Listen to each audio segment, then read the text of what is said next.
Pengguna media sosial diramaikan dengan video anak kecil yang tengah menyetorkan hafalan hadis. Bahkan ia membacakan langsung di depan Ustadz Khalid Basalamah. Rekamannya diunggah akun Facebook Yanti Bintu Basri pada Sabtu 5 Februari 2022. Dalam keterangan unggahan disebutkan, bocah laki-laki tersebut nyetor hafalan hadis langsung ke Ustadz Khalid Basalamah. Dalam rekaman, terlihat ia begitu fasih dalam melantunkan ayat-ayat suci Al-Quran.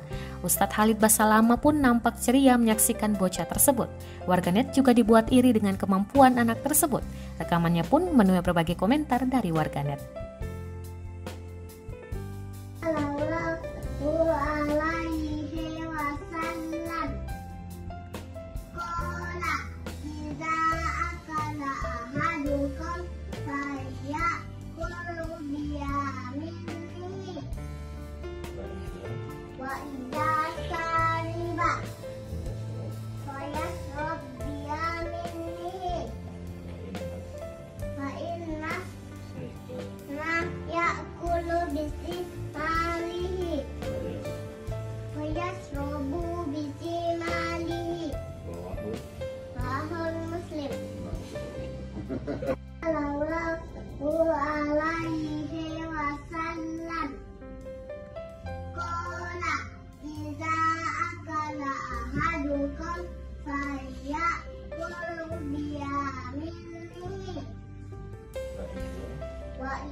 Terima kasih sudah nonton.